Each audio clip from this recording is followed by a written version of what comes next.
3. 혁명전후 장우라 1. 앞에서도 이야기하였지만 김산호가 전을 해결해가지고 만산으로 돌아오자마자 나는 다시금 그를 무송현송에 파견하였다. 25노치의 촌을 가지고서는 아동단원들에게 옷을 다 해입힐 수 없었다. 싸움을 하여야 촌도 노획할 수 있겠는데 나는 나와 오래전부터 인연을 맺고 있는 이 성시에서 백병전을 벌릴 의향이 조금도 없었다. 새 사단의 조직으로 혁명군의 면모를 일신시킨 우리는 그 성과에 기초하여 인민혁명군의 군사정치적 역량을 확대해가는 단계에 있었다. 힘도 축적하기 전에 총소리부터 먼저 내면 무송에서의 우리의 처지가 사면초가의 위기에 빠질 수도 있었고 백두산 지구 진출도 많은 난관에 봉착할 수 있었다. 천을 얻을 수 있는 유일한 출로는 장우라의 도움을 받는 것이었다. 대부호의 아들이며 나의 혁명전우이며 항일 구개리 이념에 충실한 열성조직원인 장우라만이 내가 당하고 있는 고충을 자기의 것으로 받아들일 수 있었고 전력을 다하여 나를 어려운 처지에서 구원해 줄 수 있었다. 내가 무송에 다시 갔다 오라는 명령을 내리자 김산호는 좀 얼떨떨해하였다. 방금 다녀왔던 곳에 또 가라고 하니 그럴 수밖에 없었다. 나도 속으로는 그를 휴식시키고 싶은 생각이 간절하였다. 하지만 아이들과 새로 편성되는 부대들을 위해서는 다시 한번 그에게 힘든 일거리를 맡기지 않을 수가 없었다. 김산호는 장우라와의 사업을 제일 자연스럽게 할 수 있는 적임자였다. 장우라가 장아정이라는 아명으로 오가자의 삼성학교에서 교사로 일할 때 김산호는 그곳 반제청년동맹 지부에서 청년들과의 사업을 하였다. 사업상의 연계나 친견은 비록 없었지만 이런 정도의 연거면 신임장도 대신할 수 있었다. 산호동무 미안하오. 어려운 일이 제기될 때마다 매번 동무를 찾게 되는구만. 왜 그렇게 되는지는 나도 모르겠어. 동무가 너무 혹독한 상관을 두고 있는 게 아닐까. 자기를 구원해준 서부대 동무들과 함께 만산에 돌아와 노독을 풀던 김산호가 새로운 과업을 받으려고 내 앞에 나타났을 때 나는 이런 말로 그를 맞이하였다. 김산호는 충혈된 눈으로 몇 초 동안 나를 쳐다보다가 굵은 목소리로 입을 열었다. 사령관 동지답지 않게 우회작전을 하시는구만요. 제가 무슨 과업을 수행해야 하는지 직방 말씀해 주십시오. 김산호의 그 말은 내 마음을 한결 가볍게 해주었다. 좋소. 그럼 산호동무는 내일 아침 다시 무성으로 떠나야겠소. 나는 동무를 장우라한테 파견하기로 결심하였어. 아무래도 그 사람의 신세를 좀 져야 할 것 같소. 오가자에 와서 서하 군장을 하던 그 중국 청년이 생각나겠지. 장하청 선생 말입니까? 생각나지 않고요. 안경알 너머로 사람들을 수줍게 쳐다보던 그 눈매가 잊혀지지 않습니다. 그 선생의 기타 소리가 구수했죠. 그러면 됐어. 내가 소개신을 써줄 테니 동무는 그 소개신을 가지고 장하정이를 만나보. 시내를 한 바퀴 돌면서 정차를 슬슬 하다가 서남문 거리 쪽에 가서 장만정의 집을 찾으시오. 그 장만정이 바로 장우라의 아버지인데 무성에서 꼽히는 부자요. 김산호는 희색이 만면해서 가슴을 쭉 펴고 나를 쳐다보았다. 김산호는 들놀이라도 가는 사람처럼 싱글벙글 웃었다. 키가 유달리 큰 이 육척 장신의 사나이한테는 주위의 동료들이 존경을 가지고 쳐다보게 하는 신롱꾼의 기질이 있었다. 그는 일거리가 생긴 날은 어깨바람을 일구며 돌아갔지만 아무 일거리도 잘해지지 않는 날은 무슨 우라병이라도 걸린 사람처럼 우울해서 돌아갔다. 그의 얼굴은 과업을 받은 날과 받지 못한 날의 기분 상태를 정확히 반영하는 일정의 한란계와도 같았다. 나는 나의 하루 일과 중에서 노란자이라고 부를 수 있는 새벽 시간을 깡그리 털어서 장우라에게 보내는 편지를 썼다. 그때 누가 발기했던지 콩기름통 밑바닥을 이중으로 만들고 그 사이에 편지를 넣어가지고 가게 장안을 하였다. 김산호는 그 콩기름통을 들고 흡족한 기분으로 만산을 떠났다. 군경들의 검문에 합격할 수 있는 알짜배기 콩기름 장사로 가장시키려고 박영수는 그에게 쿠리들의 옷보다 더 허술하고 기름때가 반들반들한 옷까지 구해다 입히었다. 나는 가슴을 저여가며 장우라의 소식을 기다리었다. 김산호를 기다리며 잠을 못 이루던 그 며칠 밤 나의 일체 상념은 온통 장우라에게로만 달리었다. 김산호의 귀환을 기다리는 그 한 초 한 초는 실로 장우라에 대한 그리움 속에서 흘러갔다. 이제라도 꽁무니에 걸레짝 같은 수건이나 하나 차고 김산호와 같은 구리 차림으로 현성에 슬금슬금 내려가 장우라를 만나볼 수 있다면 얼마나 좋을까. 장우라와 함께 우리의 옛집이 있는 서남문 거리도 거닐어 보고 제1우급 소학교 시절의 스승들과 학우들도 만나보고 양지천의 아버지 묘제도 찾아갈 수 있다면 얼마나 좋겠는가. 만일 내 앞에 산더미 같은 일감들이 쌓여있지 않고 또 내 옆에 진혈육 이상으로 나의 신변을 각별히 보호해주는 전우들이 있지 않았더라면 나는 만난을 무릅쓰고 무성행각의 길에 오르는 모험을 하였을는지도 모른다. 하지만 내가 그처럼 가고 싶어하는 그 땅에는 나를 아는 사람들이 너무나도 많았다. 학창시절의 많은 시간을 무성에서 보낸 나는 그 지방의 군경들에게도 환영할 수 없는 인물로 널리 알려져 있었다. 무성은 내가 관원들의 손에 체포되어 구류장의 밥을 먹어보았던 또 하나의 음험한 군벌 소굴이었다. 그러나 거기에 나의 소년 시절의 살점 같은 한 토막이 남아있고 아버지의 산소가 있고 사랑하는 중국의 보옷 장우라가 살고 있다는 것으로 하여 나는 이 분지의 도시를 변함없이 사랑하였다. 무성의 십자거리 한 옆에는 1932년 6월 남만원정을 나갈 때 나와 장우라의 상봉을 마련해준 동소과라는 양주공장이 있었다. 그 양주공장은 후에 이름을 달리 달았다가 내가 남만원정 때 그곳에서 장우라를 만났다는 사적이 알려진 다음부터 다시 본래 이름대로 동소과라고 하였다 한다. 장금천이 나의 생일 88세 그 양주공장에서 만든 동소과라는 이름 있는 술을 나에게 가지고 와서 전할 때 나는 무성 사람들의 따뜻한 정을 다시금 느꼈다. 거기서 나는 장우라와 함께 여러 차례 담화를 하였다. 우리는 혁명을 두고 미래를 두고 많은 소감을 나눴다. 장우라는 그때 자기 아내가 임신하였다는 말까지 하였다. 그 아이가 바로 지금 무성에 살고 있는 그의 아들 장금촌이다. 장우라는 그때 부대의 위용을 보고 경탄을 금치 못하였다. 성주의 부하들이 참 꿀꿀하구나. 기착한에서 우리가 만난 게 한 해도 못 되는데 이렇게까지 빨리 군대를 조직하다니. 성주가 그동안 큰일을 했어. 이제는 대사를 이루게 됐지. 대단해. 그는 엄지손가락을 곤두세우고 연방 나를 칭찬하였다. 나는 그의 가식 없는 격찬에 머리가 핑 돌 지경이었다. 우라, 너무 비행기를 태우지 말라고. 우린 방금 첫 시작을 뗐을 뿐이야. 사람으로 치면 갓난애기라고나 할까. 그런데 이 갓난애가 세상에 태어나는 데서는 우라가 준 수십 자루의 총이 큰 운을 냈어. 우라는 우리 군대를 출산시키는 데서 무시할 수 없는 공을 세운 조선원의 한 사람이야. 그건 지나친 칭찬인걸. 나는 지금 자기 자신을 얼마나 쓸모없고 무기력한 존재라고 탐해하고 있는지 몰라. 성주는 지금도 이전 날처럼 변함없이 나를 믿고 있겠지. 그럼 믿지 않고 믿어도 단단히 믿지. 저기 저 성화강의 물줄기가 설사 거꾸로 흐른다고 하여도 우라에 대한 나의 정이야 변할 수가 없지. 장우라는 불현듯 내 손을 우스러지게 들어잡고 간절한 눈빛으로 나를 쳐다보았다. 그렇다면 성주, 나를 성주의 부대에 받아달라고. 나도 무장을 들고 떳떳하게 항의를 하고 싶단 말이야. 성주가 내 소원을 들어주지 않으면 나는 무성에서 성주를 놓아주지 않겠어. 이 단도직입적인 요청 앞에서 나는 기쁨을 금할 수 없었다. 오라, 정말인가? 정말이고 말고 성주의 부대가 무성에 온 첫날부터 나는 매일 그 생각만 했어. 저도 지지하였고. 그럼 아버지는? 아버지가 놓아줄까?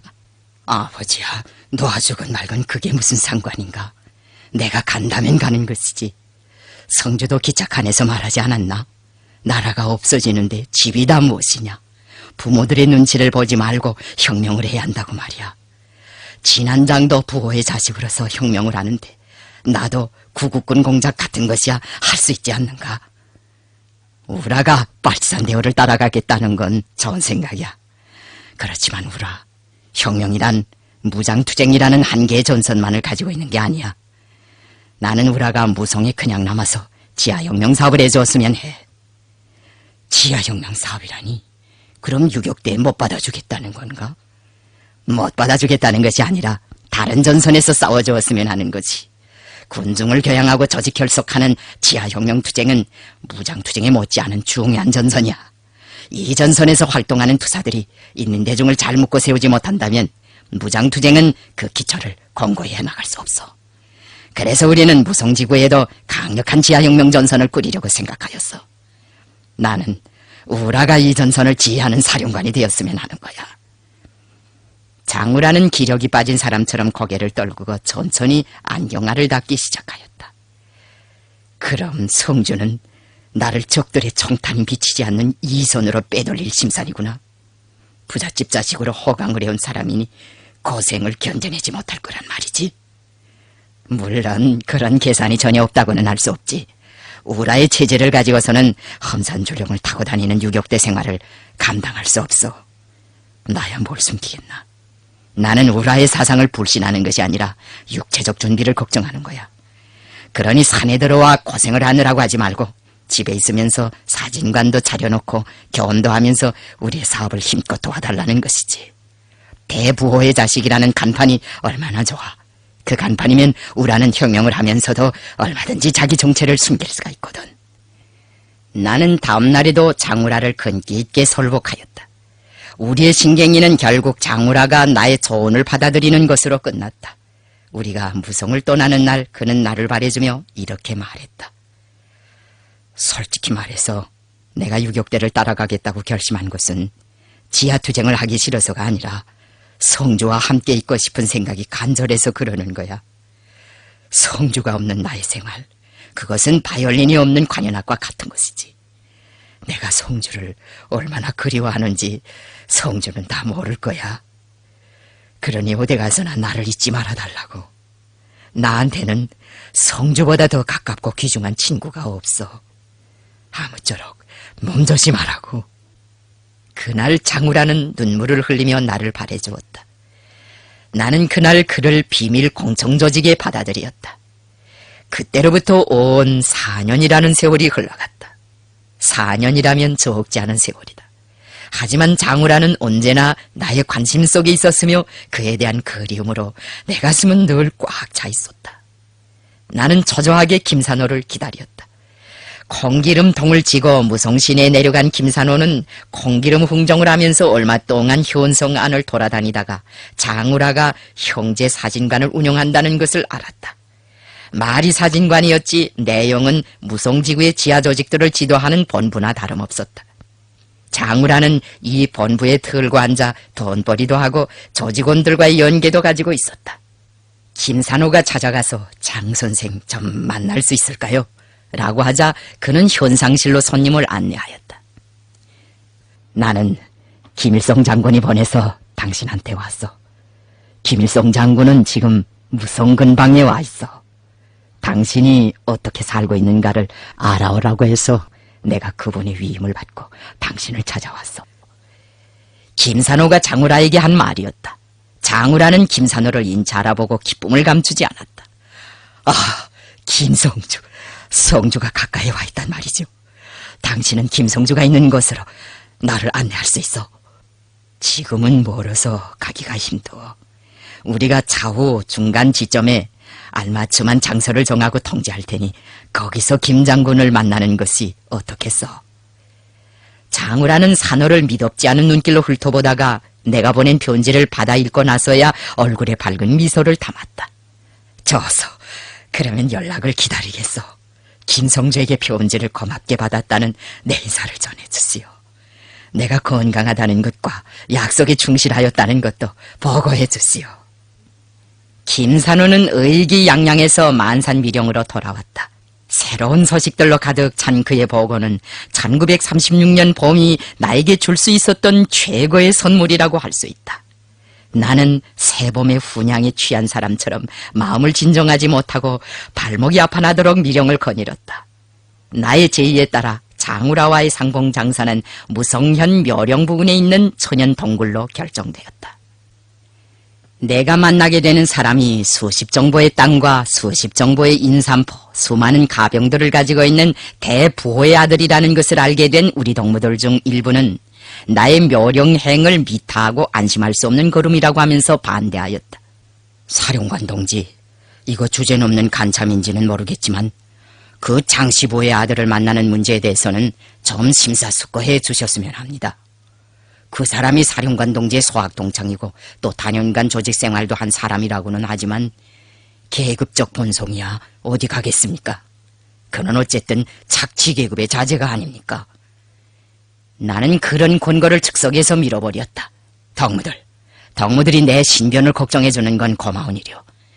하지만 나는 그 권고를 받아들일 수 없어.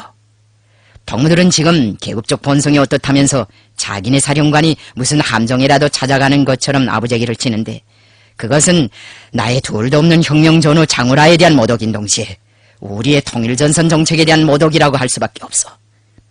사령관 동지, 저희들은 지방조직에 있을 때 사람의 계급적 본성은 변하지 않는다는 것과 부자들과는 절대로 타협하지 말아야 한다는 사상으로 교양받았습니다. 우리가 혁명군에 입대한 다음에도 적지 않은 지휘관들은 그렇게 교양하였습니다. 그래서 우리는 지주 자본가들과 노동자 농민들 사이에는 오직 투쟁이라는 한 가지 원리만이 작용하며 착취계급 일반에 대해서는 그가 누구이거나를 막론하고 타도하거나 청산하는 길밖에 없다는 생각을 가지게 되었습니다. 묘령행차의 반대자들은 한두 마디의 훈계에 호락호락 굽어들 사람들이 아니었다. 그런 사람들이 혁명의 원리에 어긋나는 저혁명적인 주장을 한다고 하여 함구령을 내릴 수는 없었다. 우리 대내에는 그때까지만 해도 고전의 명제들을 혁명 실천과의 연관 속에서 창조적으로 보지 않고 통째로 받아들이거나 기계적으로 적용하는 인간들이 적지 않았다. 마크스나 레닌의 명제들은 그들에게 있어서 한치의 애누리도 허용하지 않는 절대적인 법규로 되고 있었다. 이런 사람들의 사고방식에서 교조를 떼어버리자면 꾸준한 원리 교양이 필요하였다. 나는 말했다. 착취계급을 반대하여 투쟁하는 것은 물론 좋은 일이다. 지주 자본가들이 우리의 적대계급이라는 것은 나도 인정한다. 그러나 덕무들이 명심해야 할 것은 지주 자본가들이라고 하여 다 한몽둥이로 다스려서는 안 된다는 것이다.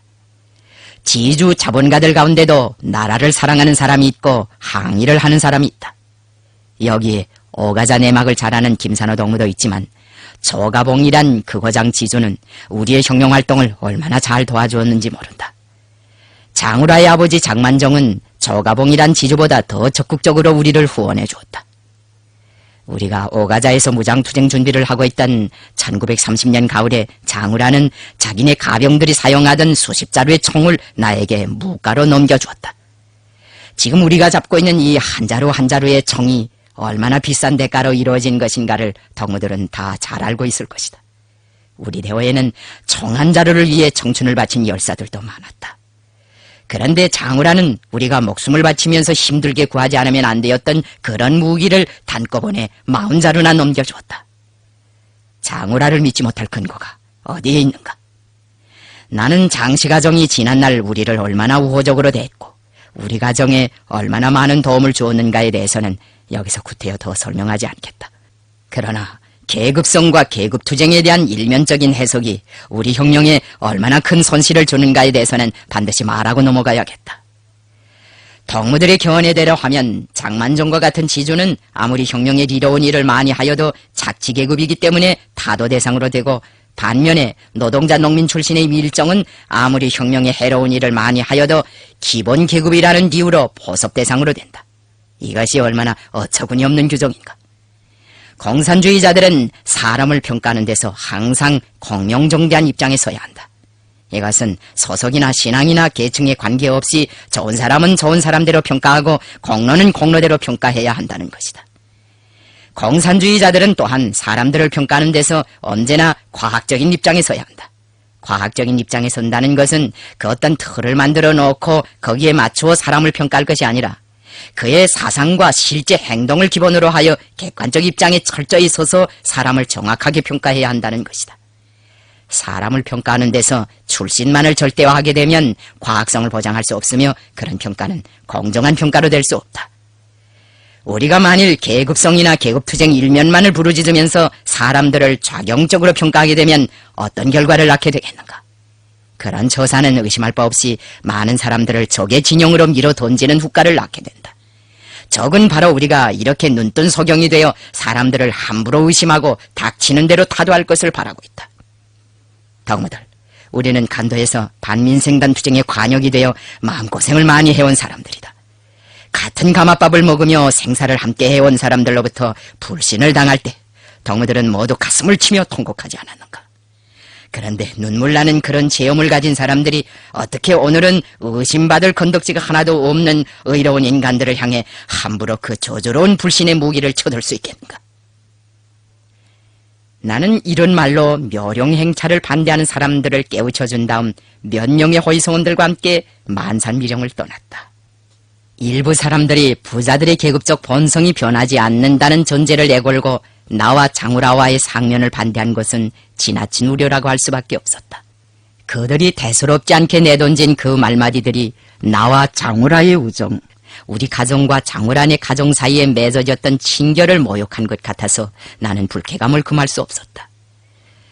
그것은 10년 이상의 역사를 가지고 있으면서도 성화강의 흐름처럼 꾸준하고 변함없는 우리의 신성하고도 뿌리 깊은 우위에 목치를 하는 것과 같은 것이었다. 우리의 우정은 그 어떤 이유나 궤변으로서도 훼손시킬 수 없는 진지하고 심오하고 진실한 것이었으며 전반적 혁명의利益과 공산주의적 인도주의와 윤리도덕에도 부합되는 것이었다. 유산자는 착취자라는 한 가지의 기준을 가지고 이 세상의 모든 부자들을 다 반동으로 본다면 우리 공산주의자들은 자신들을 부자로 만들기 위해 사회 개조의 어려운 길을 애써 걸어갈 필요도 없지 않는가. 나는 어려서부터 재산의 유무나 대소를 가지고 사람을 평가하지 않았다. 사람을 평가하는 나의 기준은 그가 인간을 얼마나 사랑하고 인민을 얼마나 사랑하며 저국을 얼마나 사랑하는가 하는 데 있었다. 부자라고 하더라도 저국을 사랑하고 인민을 사랑하는 사람이라면 좋은 사람으로 보았고, 무산자라 하더라도 저국애와 인간애를 지니지 못한 사람이라면 좋지 않은 사람으로 보았다. 한마디로 말하여 사상을 기본으로 하여 사람을 평가하였다. 어린 시절을 회고하면서 이미 이야기하였지만 나의 소년 시절의 첫 동지 강윤범은 가세가 넉넉한 집 자식이었다. 윤범인의 집에서는 자그마한 과수원도 가지고 있었다. 생활 수준으로 보면 우리 만경대 집과는 비교가 안 되었다. 그렇지만 나는 강윤범을 무척 사랑하고 신임하였다. 그것은 그가 누구보다도 열렬히 조국을 사랑하고 인민을 사랑하는 소년이었기 때문이다. 회고록 1권에서 이야기한 백선행도 큰 부자였지만 평양 시민들의 존경을 받으며 살다가 일생을 마치었다. 사실 그를 대부호로 만든 것은 평생 먹기 싫은 것을 먹고 입기 싫은 옷을 입고 하기 힘든 일을 했다는 그의 초인간적인 근검절약의 정신이었다. 물론 세상에는 수많은 땅과 재물을 가지고 사람들을 비인간적으로 착취하고 고혈을 짜내며 치부하는 수전노들, 인륜의 도를 어기고 무지막지한 행위를 자행하며 온갖 사회학을 빚어내고 있는 악독 부자들이 많다. 그렇다고 모든 부자와 유산자들이 다 그런 것은 아니다. 백선행은 해보지 않은 일이 없었다. 콩나물 장사도 하고 두부도 팔고 꽃도 팔고 배도 짜고 무명라이도 하고 돼지도 기르고 뜬물 찢기 장사도 하면서 얼굴에 분 한 번 바를 사이 없이 이악스럽게 부를 쌓아나갔다. 16살에 청상과부가 된 때로부터 수십 년을 하루와 같이 일하면서 피땀으로 저축한 수천 수만 원의 거금을 그는 사회를 위한 사업에 고스란히 바치었다. 그가 맨 처음으로 사회를 위해 해놓은 것이 바로 설매다리라고 부르던 성산리의 석조다리이다. 백과부의 덕행에 감동된 평양 사람들이 그의 이름을 선행이라 짓고 그 함자를 따서 설매다리를 백선교라고 명명한 것은 그 후의 일이었다. 그 당시 평양의 신시가지에는 부립공회당이 하나 있었다. 그 공회당의 사용권이 일본인들에게만 있고 조선 사람들에게는 해당되지 않는다는 사실을 알게 된 백선행은 분개한 나머지 조선 사람들만을 위한 공회당 건설의 총 공사 부담을 혼자서 걸머지고 수만 원에 달하는 돈을 아낌없이 출자하였다. 지금도 연광정 앞에는 지난날의 평양 공회당이던 3층짜리 석조 건물이 옛 모습 그대로 서 있다. 백선행은 민족 교육의 발전을 위해서도 막대한 투자를 하였는데 평양의 광성소학교, 창덕학교, 숭이여학교와 같은 학교들에서는 그가 기증한 수십 정보의 토지들을 미천으로 삼아 학교를 운영하였다. 결국 나도 백과부의 덕이 미친 장독학교에서 그 독행의 일부를 받아하는 셈이다. 백선행은 자기의 후원을 받고 있는 학교들에 나가서 아이들을 만날 때마다 그들에게 이런 부탁을 하곤 하였다. 너희들은 조선의 장래를 책임지게 될 아들, 딸들이다. 졸린다고 자지 말고, 놀고 싶다고 놀지 말고, 공부하기 싫다고 책을 미뤄두지 말고 부지런히 공부를 해야 한다. 너희들이 공부를 잘해야 우리나라가 독립된단다. 청독부에서 주는 표창을 전달하려고 서울에서 고관이 내려와 면회를 청하였으나 백과부는 거절하였다. 어린 시절부터 내가 주장하고 견지해온 사람평가에서의 사상본의, 행동본의의 기준은 훗날 우리나라 공산주의 운동과 민족해방투쟁에 적지 않은 영향을 미치었다. 만일 우리가 이런 기준을 가지고 민족의 총동원을 호소하지 않았더라면 조국 광복회 산하에 그처럼 많은 군중이 모여들지도 않았을 것이며 조국 통일이 지상의 과제로 나서고 있는 오늘 그처럼 많은 남녘의 민중들과 해외 교포들이 민족 대단결의 깃발 밑에서 어깨를 곁고 우리의 소원은 통일이라고 부르짖지도 않을 것이다. 만일 우리가 사람의 사상이나 본심을 보지 않고 신분에 기초하여 부자 일반을 반대하는 대로 나아갔더라면 해방 후 정준택, 강영창, 로태석, 리지찬, 김웅상과 같은 유산자 출신의 지식인들은 우리나라 정치 무대에 등장하지도 못하였을 것이며 우리나라의 과학기술을 발전시키는 데서 그처럼 놀라운 헌신성과 위훈을 발휘하지도 세우지도 못하였을 것이다.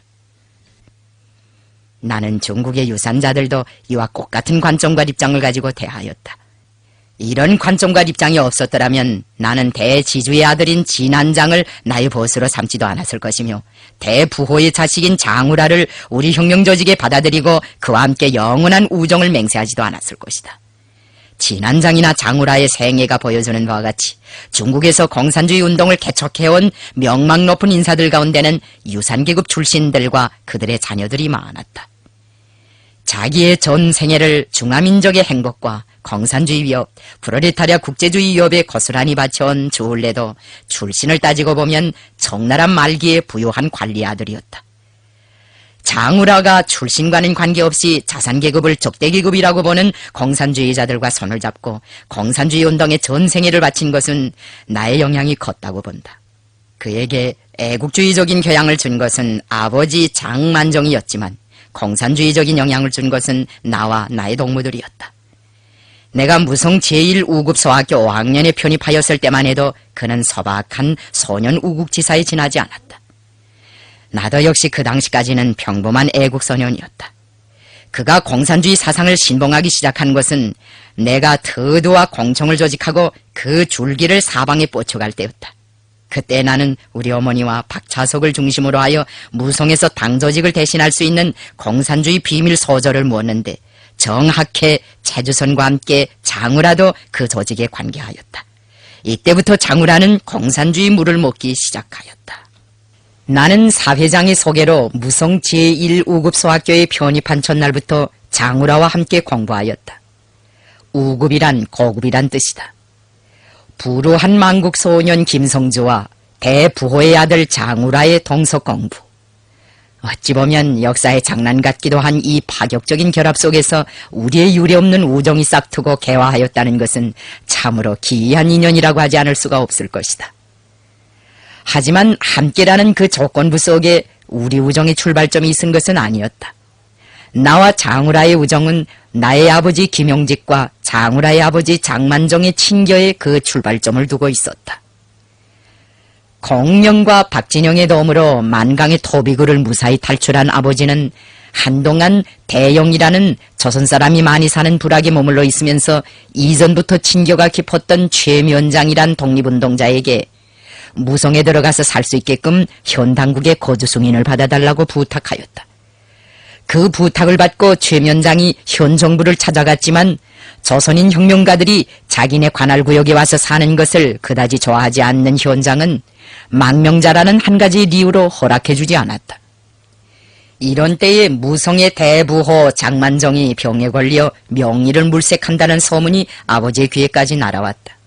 아버지는 최면장의 부탁을 받고 장만정을 치료해 주었다. 이 과정에 장만정은 아버지의 붓글씨를 보고 혹했다고 한다. 그도 글씨를 잘 썼다.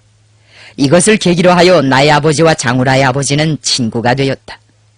우리 아버지는 장만정에게도 현 정부가 무성 거주를 승인하도록 영향력을 행사해달라고 부탁하였다.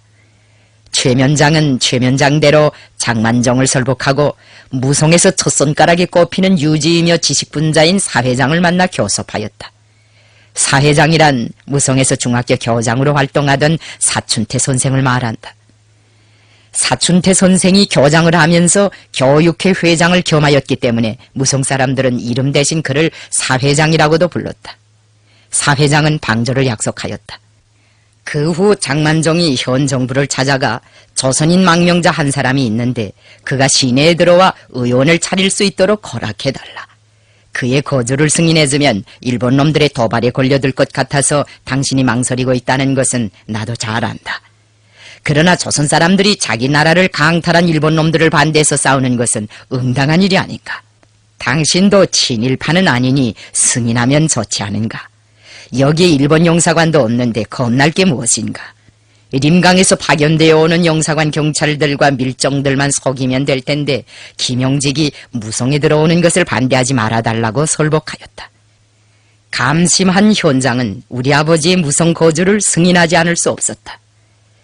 장만정은 우리 아버지가 폐교된 백산학교를 복구한 다음 그 인가를 얻으려고 안타깝게 뛰어다닐 때에도 현 상무회 부회장 겸 교육회위원회 자격으로 유지들과 함께 현 당국을 설복하여 인가를 얻어내는 데 성공하였다. 우리 일가 앞에 타개하기 어려운 생활상 고충이 가로놓일 때마다 그는 수고가 필요하면 수고를 바치고 금욕이 필요하면 금욕을 바치면서 온갖 성의를 다하여 사심없는 도움을 주었다. 우리 가정에 대한 장씨 일가의 방전은 아버지가 세상을 떠나간 후에도 계속되었다. 장만정은 우리 어머니가 혼자서 자식들을 데리고 고생을 많이 한다고 하면서 자주 돈도 보내주고 음식도 보내주곤 하였다. 내가 길림에 가서 공부할 때 한 번은 형곤 삼촌이 군벌 당국에 붙잡혀 감옥에 들어간 적이 있었다. 화불단행이라는 말도 있는 것처럼 아버지가 돌아가신 지 얼마 안 되는 때에 삼촌까지 감옥에 잡혀가니 어머니로서는 앞길이 막막하였다. 어머니는 생각도 못해 이번에도 장우라의 아버지를 찾아가 경찰 당국에 설복해달라고 호소하였다. 장만정의 교섭으로 삼촌은 인차 석방되었다. 장만정은 민족의 자주권을 주장하고 자기 조국을 열렬히 사랑한 양심적인 민족주의자였다. 그는 세상이 어떻게 돌아가든 업을 관원하고 편안하게 살아갈 수 있는 거부였지만 나라를 되찾겠다고 와신상담의 길을 걷는 우리 아버지를 동정하였으며 아버지가 병사하신 다음에는 뜨거운 연민의 정을 가지고 나를 독립운동자로서 지지하고 옹호하여 주었다. 장우라는 내가 공산주의자라는 것을 잘 알고 있었으나 그의 아버지는 나를 단순한 독립운동자로 보고 있었다. 무성에는 군벌의 앞잡이들과 일본 영사관의 밀정들도 있었지만 장만정, 사춘태, 원몽주, 전하정과 같은 양심적인 유지들과 애국자들도 적지 않았다. 원몽주란 장우라의 외삼촌이다. 내가 제1우급 소학교를 다닐 때 심양사범학교 출신인 그는 우리 학교에서 교편을 잡았다. 후에는 교장사업도 하였다. 원몽주가 주관하는 유희체조 시간과 풍금 교습 시간은 학생들이 제일 사랑하는 인기 시간들이었다. 국민당 좌파 소속의 전하정도 사상 경향이 좋은 사람이었다. 한편으로는 병원도 운영하고 다른 편으로는 시계방도 차려놓고 두 개의 영업을 동시에 밀고 나가는 사람이었는데 사상만은 아주 진보적이었다. 그의 형 전아철도 훌륭한 사람이었다. 우리 아버지와 장만정 사이에 이루어진 교부는 나와 장우라의 우위에 큰 영향을 미치지 않을 수 없었다. 아버지가 장만정의 집으로 왕진을 가고 장만정이 마시를 오느라고 우리 집에 들락날락할 때 나는 나대로 장우라의 집에 나들이를 가고 장우라는 장우라대로 우리 집에 공부를 하러 왔다. 장우라가 집에 올 때마다 우리 어머니는 그에게 조선 음식을 해주었다. 장우라는 조선 음식을 무척 좋아하였다. 장우라네 집에서는 나에게 교주를 빚어주었다. 장우라가 조선 음식을 좋아하듯이 나도 교주를 대단히 좋아하였다. 산동지방 출신들이 교주를 잘 만들었다. 장만정은 산동지방 태생이었다.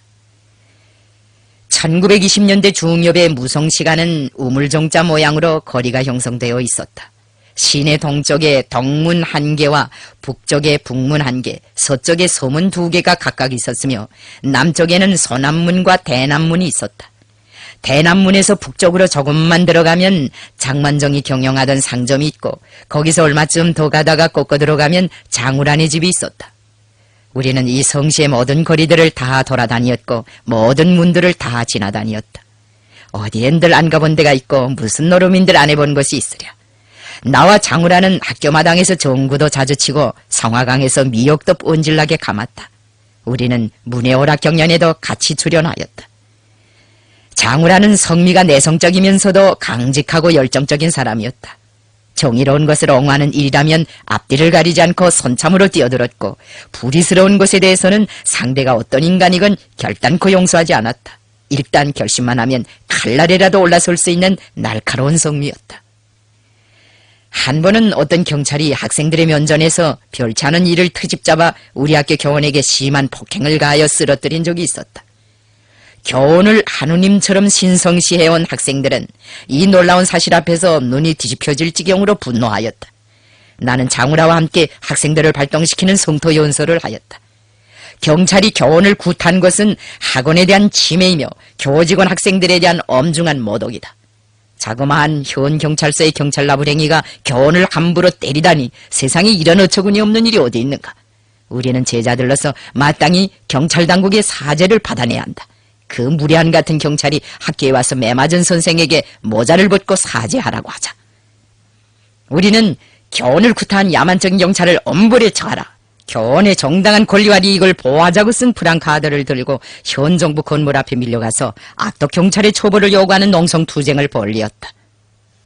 그러나 현 정부는 학생들의 정당한 요구를 외면하고 그들을 적당히 구슬려서 이 사건을 얼렁뚱땅에 넘기려고 하였다. 투쟁은 실패하였다. 우리는 힘으로 폭행경찰을 징벌할 것을 결심하였다. 어느 날 밤 그 경찰이 극장으로 간다는 통보가 나한테 날아왔다. 경찰을 혼내우기에는 아주 알맞춤한 기회였다.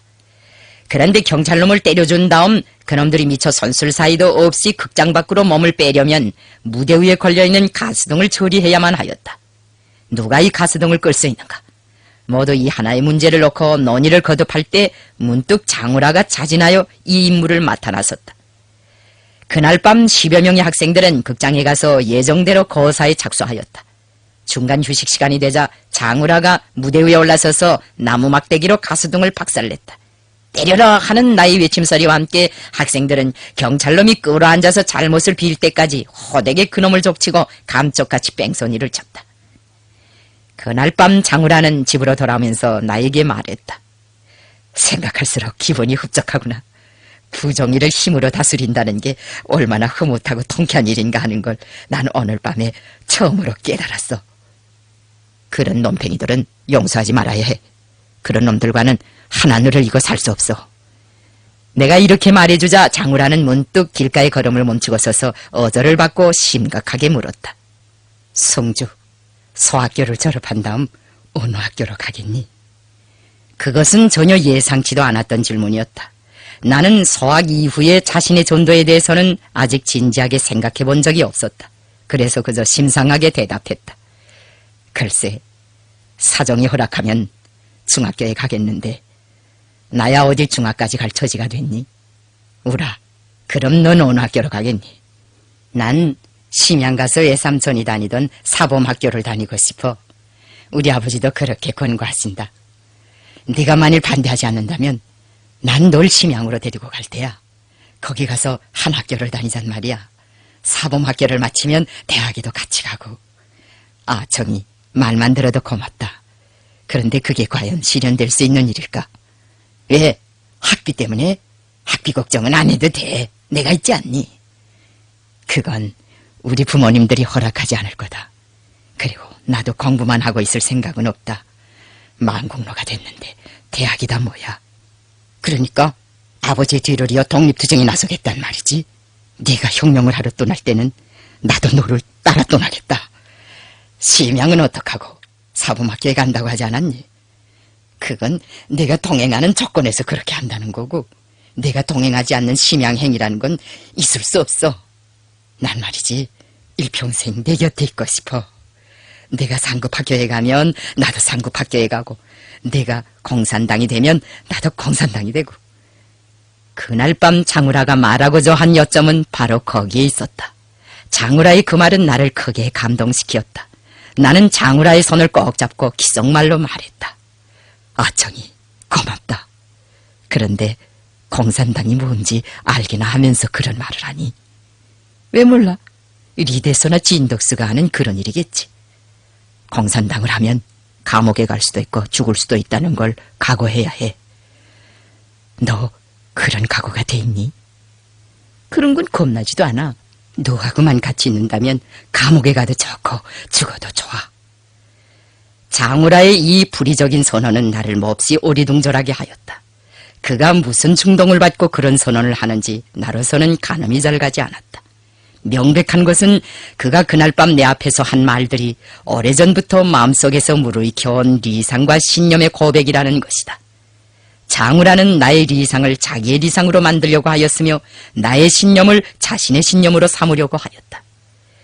그는 주의를 결정한 다음 그 주의에 맞는 친구를 선택한 것이 아니라 친구를 선택한 다음 그 친구가 지향하는 주의를 선택하였다. 장래를 결정하는 방법이 아주 단순한 것 같으면서도 의미심장하였다. 장우라의 이런 입장은 나에 대한 절대적인 믿음과 우정에 그 기초를 두고 있었다. 장우라는 나를 진심으로 동경하고 따랐다. 내가 화성의숙으로 떠날 때 그가 울면서 나를 따라가겠다고까지 한 것은 우연한 일이 아니었다. 장우라와의 작별은 나에게 있어서도 견디기 어려웠다. 장우라가 리별을 앞두고 너무도 애달밤으로 나는 이틀 밤이나 한 침상에서 밤을 밝히며 그를 설복하지 않으면 안 되었다. 하룻밤은 우리 집에서, 하룻밤은 장우라네 집에서 서로의 가슴을 달래었다. 내가 화전으로 출발하던 날도 그는 송화강 나루터에까지 나와 울면서 나를 바래주었다. 그날 그는 나에게 이런 질문을 하였다. 성주, 신분의 차이라는 게 주물악마봉보다 더 높을까? 신분의 차이 같은 건 여기에 아무 상관도 없어. 너희 아버지가 네 요구를 허락하지 않은 건 아직 객지 생활을 시키고 싶지 않아서 그러시는 거야. 만일 신분의 차이 때문에 아버지가 그런 구속을 한다면 난 너와의 우정을 위해서 기꺼이 가난뱅이가 될 결심이 돼 있어. 하여튼 성주, 내가 어디에 가서 무슨 일을 하건 난 어느 때든지 내 곁으로 찾아간다는 걸 잊지 말고 있어라.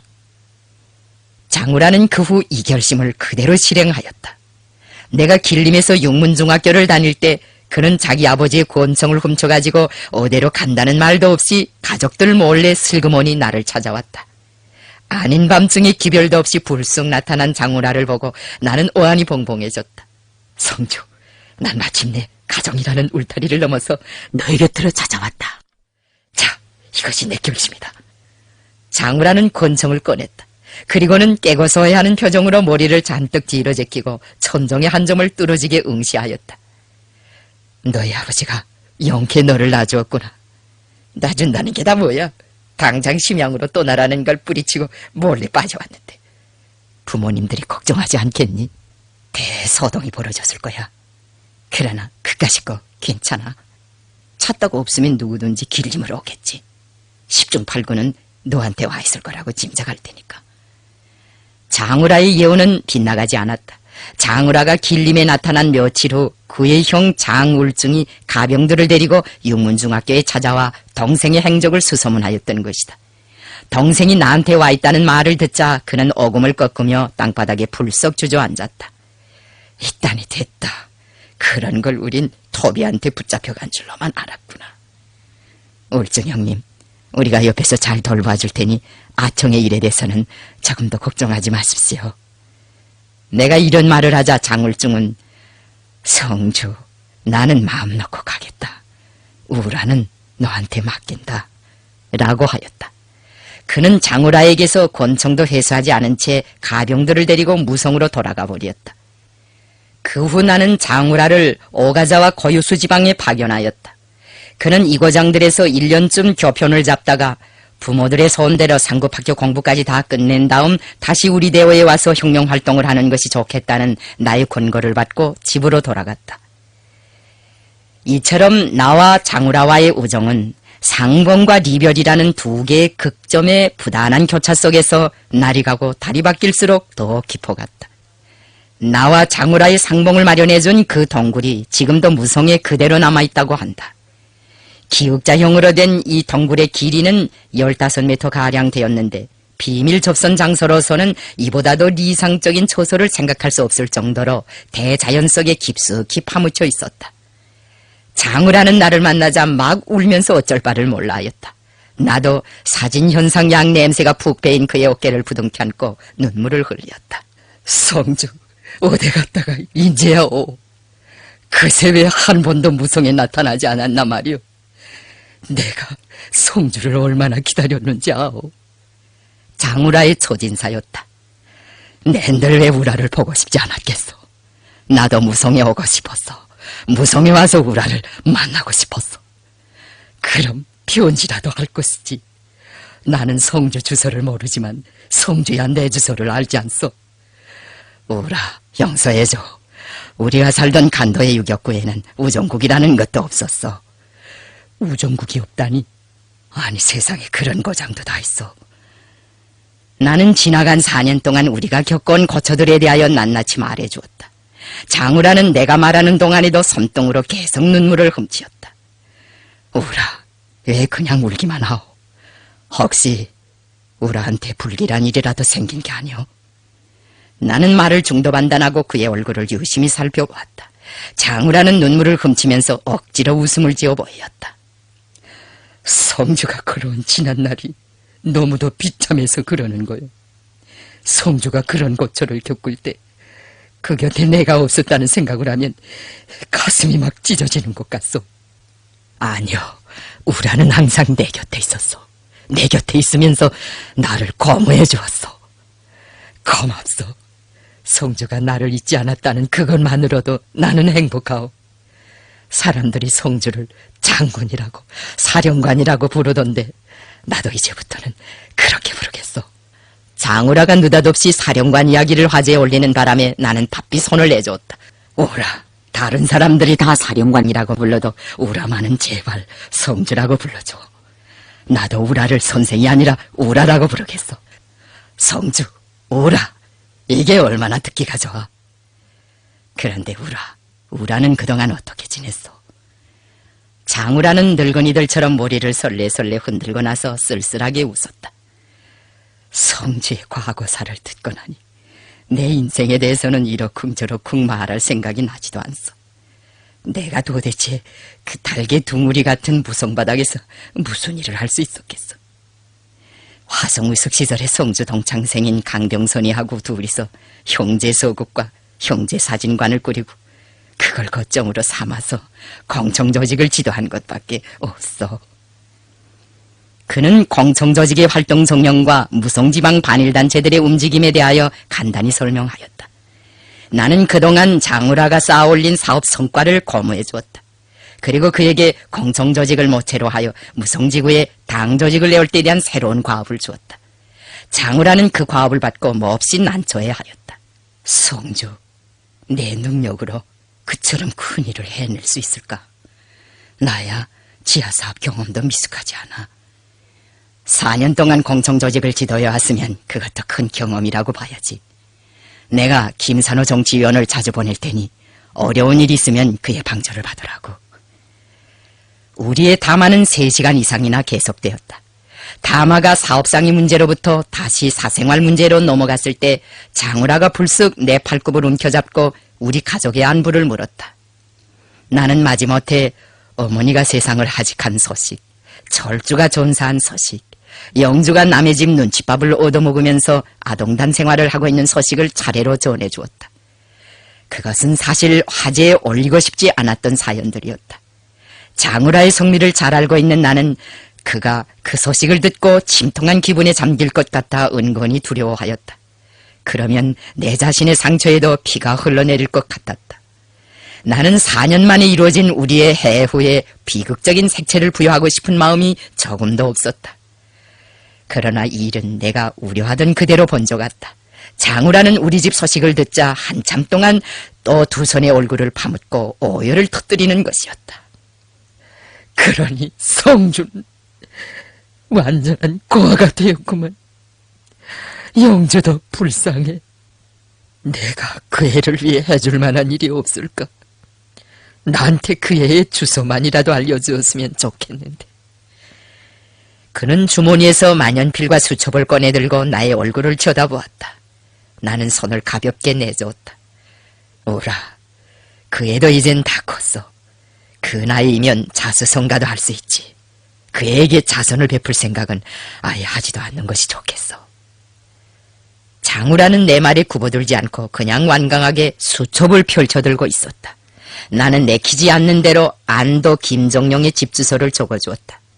장우라가 그렇게도 젊은 나이에 비명 행사의 길을 걷지 않았더라면 그가 안도의 영주 동생을 위해 큰 자선을 베풀었을 것이다. 묘령 동굴에서의 상봉이 있은 후 우리는 다시 대용 온천 마을에서 두 번째 상봉을 하였다. 대용의 앞산 골짜기에 우리 사령부가 20 내지 30명의 대원들을 데리고 가 있었는데 나는 거기에서 장우라를 만나러 가곤 하였다. 장우라는 그때 탕력을 한다는 구실을 만들어가지고 대용에 며칠 동안 와 있었다. 우리 부대가 무성지구에 진출한 후부터 적들이 나의 연고자들과 친지들의 뒤를 밟으면서 감시를 악착스럽게 하였기 때문에 그도 우리 사령부의 안전을 위해 각별히 조심하였다. 나와 장우라는 온탕력을 하면서도 많은 담화를 하였다. 그때의 담화 가운데서 지금도 잊혀지지 않는 것은 그가 나의 권고대로 공정조직에서 단련된 핵심들로 당조직을 모았다고 자랑스럽게 말하던 일이다. 그때 보세 얼굴에 아침 노을처럼 환하게 스며들던 행복한 표정을 나는 지금도 잊을 수 없다. 장우라가 대용에 와 있는 동안 우리는 그가 추천하여 데려온 공청원 3명을 부대에 받아들였다.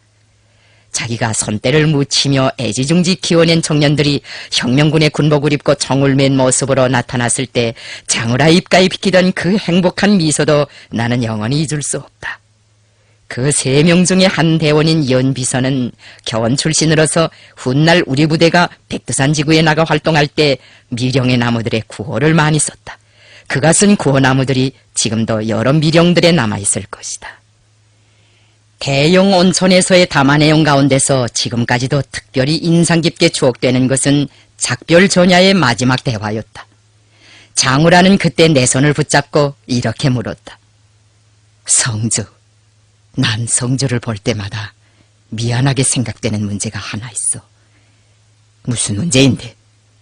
장우라가 얼굴에 수태를 머금고 나를 쳐다보는 바람에 나도 호기심을 가지고 그를 바라보았다. 나는 전에도 그럼 만 20살도 되기 전에 장가를 들어 벌써 4해 전에 한 아이의 아버지가 되었고 이제 몇 달만 지나면 2아이의 아버지가 될 것이요. 성주가 부대를 이끌고 남전 북정의 어려운 길을 걷고 있을 때 난 집에서 결혼이나 하고 아이나 키우면서 호강스럽게 살았으니 이게 얼마나 부끄러운 일인가. 나중엔 별소리를 다 하는구만. 장가를 가서 아이 아버지가 되는 게 무슨 죄란 말인가. 그거야 축하를 받을 일이지. 그런데 나보다 한 살 후인 성주는 아직 미혼이 아닌가. 성주, 말해보라고. 그냥 청각으로 있을 작정이요. 글쎄, 난 아직 결혼에 대해서는 생각해 본 적이 없어. 결혼이 나의 관심사로 되자면 좀 더 많은 세월이 흘러가야 할 것 같아. 그러다가는 때를 놓치겠어. 성주가 반대하지 않는다면 내 무성에서 배우자를 한 명 물색해보지. 무성에서 멋걸으면 심양, 천진, 장춘, 길림, 할빈을 다 뒤져서라도 세상이 깜짝 놀랄 경국지색을 골라내겠어. 그만두라고. 그런 경국지색들이 뭐 산에 와서 껄껄한 통강냉이죽 대접을 받겠다던가. 듣고 보라고. 내 이제 양귀비 같은 미인을 골라내지 않나. 장우라는 이런 농지를 한 다음 내 손을 크게 잡아 흔들고 나서 대용 땅을 떠났다. 그가 그 말을 하면서 남기고 간 그 미소가 내 망막 속에 지울 수 없는 형상으로 깊숙이 새겨지었다. 그것이 장우라가 나에게 남기고 간 마지막 미소였다. 나는 물론 그가 언용하고 간 것이 농담 절반 진담 절반의 말이고 실현 불가능의 언약이라는 것을 잘 알고 있었다. 그럼에도 불구하고 나는 그 말에서 장우라만이 지닐 수 있는 진실한 우정을 느꼈다. 장우라가 아니고야 나를 위해 그처럼 솔직하고 그처럼 순결하고 그처럼 요리 끓는 그런 약속을 하겠는가. 무송에 들어간 장우라는 온갖 재력과 심력을 다 동원하여 우리 부대에 대한 후원을 정열적으로 하였다. 그의 주동적인 노력에 의하여 마련된 솜, 신발, 양말, 네이, 약품, 식량, 사진 기재들을 비롯한 막대한 양의 원호물자들이 우리 부대의 미용으로 연속 흘러들어 무송지구에서의 혁명군의 활동을 경제적으로 튼튼하게 뒷받침해 주었다. 장우라의 지성이 담긴 3,000원의 거금으로 우리는 아동단원들과 주력부대 대원들에게 새 옷도 한 벌씩 해입히고 여러 가지 후방물자도 해결하였다. 대영의 경찰분서장 당진동은 우리가 잘 아는 사람이었다. 나는 양세봉과의 합작을 위하여 남만으로 갈 때에도 무송에서 이 사람을 만나본 일이 있었다. 우리가 다시 대영에 갔을 때 그는 밀사를 보내어 자기들에게 공개적으로 협박 편지를 보내라. 그렇게 하면 조선인민혁명군의 협박에 못 이기는 척하면서 우리가 요구하는 물자를 다 보내주겠다고 하였다. 대영 경찰분서장은 협박장을 받은 다음부터 우리에게 돼지고기, 밀가루, 공기름, 뜨개옷 같은 후방물자들을 여러 번 달구지에 실어 보내주었다. 그 당시 경리중대가 대영 경찰분서장이 보내준 물자를 가지고 20일가량 어렵지 않게 지냈다. 그해 가을 장우라는 갑자기 혼병대에 체포되어 감옥으로 끌려갔다. 적들에게 그를 밀고 간 것은 한때 백산청년동맹 무송현지회 회장으로 활동한 적 있는 나의 소학시절의 동창생 정학회였다. 그는 초기에 혁명바람을 피우면서 얼마간 돌아다니다가 변절하여 림강 혼병대 조종을 받는 선무공작반에 들어갔다. 선무공작반이란 귀순공작대의 이음동의호이다. 내가 부대를 이끌고 무송지방으로 진출한 후 적들은 우리의 행방을 찾느라고 변절자들을 여기저기에 파견하였다. 어느 날 정학회는 장우라를 찾아와 내가 지금 김일성을 찾아가려고 하는데 어디에 있는지 모르겠는가고 하였다. 장우라는 안다. 내가 얼마 전에 김성들을 만나보았다고 자신있게 말하였다. 정학회가 과거 나의 지도를 받으면서 청년운동을 한 사람이었기 때문에 그에 대한 의심조차 하지 않았다. 그 후 장우라는 인차경찰에 검거되었다. 사람을 호의적으로만 대하는 데 버릇된 그는 지하조직의 운명을 걸머진 당 소조의 책임자로서 너무나도 순진하고 무경각하였다. 사람에 대한 환상과 무경각성이 결국은 그로 하여금 오랏줄에 묶인 몸이 되게 하였다. 적들은 장우라를 통하여 우리 사령부의 위치를 알아내며 무송지구 지하조직을 일망타진할 수 있는 실마리를 잡아주려고 그에게 온갖 악형을 다 가하였다. 그러나 장우라는 침묵으로서 그 악형에 대답하였다. 고문의 강도가 높아지게 되면 자기도 모르는 사이에 나의 위치와 조직선을 누설할 위험이 있다고 냉철하게 판단한 그는 자결을 결심하고 자기 아버지에게 담은 며칠이라도 집에 가있게 해달라는 부탁을 하였다. 장만종은 돈과 뇌물을 먹이면서 아들을 병보석으로 내놓게 해달라고 청원하였다. 적들은 장우라를 가석방시킨 다음 그와 내통하는 비밀 조직선과 우리 부대의 공작선을 잡아지려고 밀정들을 보내어 주야로 그의 집을 감시하게 하였다. 장우라는 죽음을 앞두고 아내에게 이런 말을 남기었다. 김일성 장군과 함께 항일투쟁의 끝까지 참가하지 못하는 것이 아쉽고 원통하다. 내 죽음으로 동지들의 안전을 보장하고 김일성 장군의 신임과 우정에 보답하려고 하니 당신은 너무 슬퍼 말라. 그는 적들이 특무를 파견하여 조선인민혁명군의 사령부를 찾고 있다. 사령부를 빨리 옮기기 바란다는 내용으로 나에게 보내는 편지를 쓴 다음 사진 현상약으로 쓰는 승홍을 먹고 자결하였다. 이 비통한 사건이 일어난 날이 음력으로 1937년 10월 2일이라고 한다. 그 당시에 장우라는 25살도 되지 않은 생신한 홍안이었다. 나의 친근한 보시며 충실한 혁명전우인 국제주의 전사는 이렇게 우리의 곁을 떠나갔다. 그는 나를 위하여 조선혁명의 사령부를 위하여 조중양국인민의 공동위협을 위하여 보성이 우레치는 중화의 대지 위에 사랑하는 부모 처자와 채색구름처럼 아름다운 모든 숙망을 뒤에 남기고 장렬하게 여절하였다. 그가 자기 자신보다 더 사랑해온 아들 장금초는 그때 4살이었고 딸 장금록은 어머니의 뱃속에서 방금 출생한 때였다. 사람이 제명대로 살지 못하고 일찍 죽는 것보다 더 애석하고 원통한 일은 없다. 장우라가 비록 실수로 감옥행은 하였지만 사실 그는 목숨을 끊지 않아도 될 사람이었다.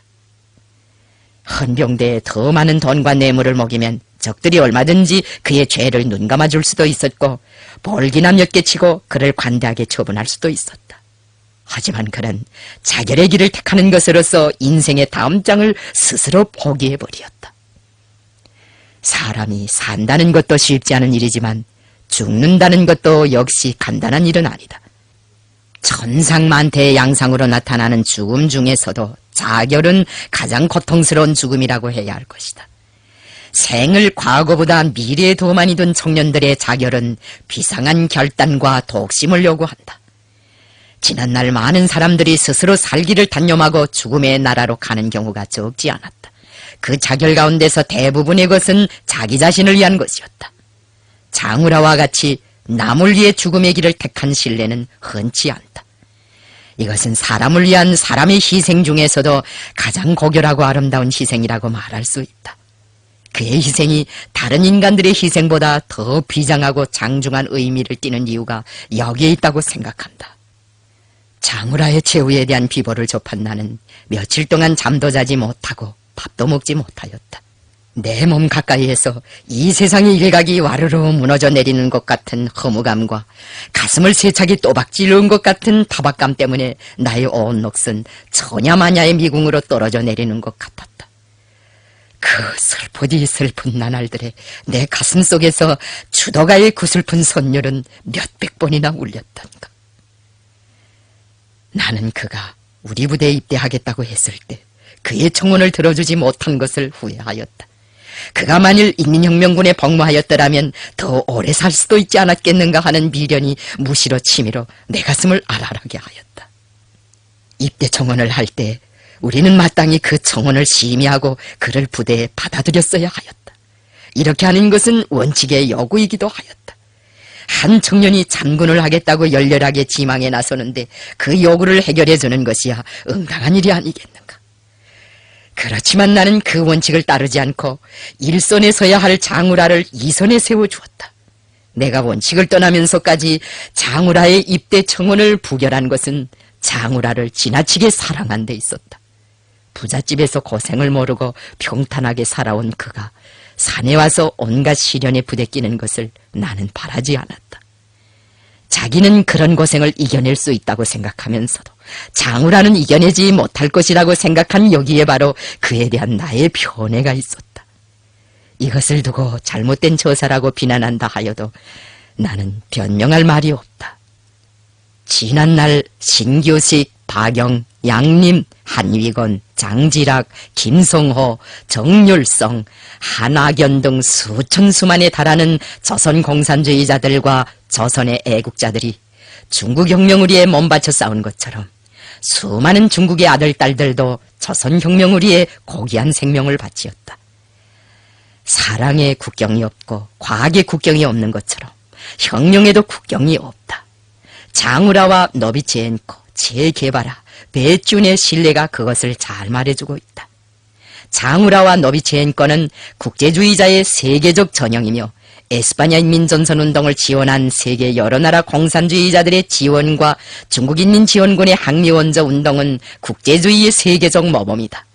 장우라의 이름은 그 모범 위에서 거성처럼 빛나고 있다. 오늘 장우라는 조선인민들 속에서 조중친선의 상징으로 불리우고 있다. 우리 인민은 남녀노소를 불문하고 그가 조선혁명 앞에 세운 업적을 경건한 심정으로 추억하고 있다.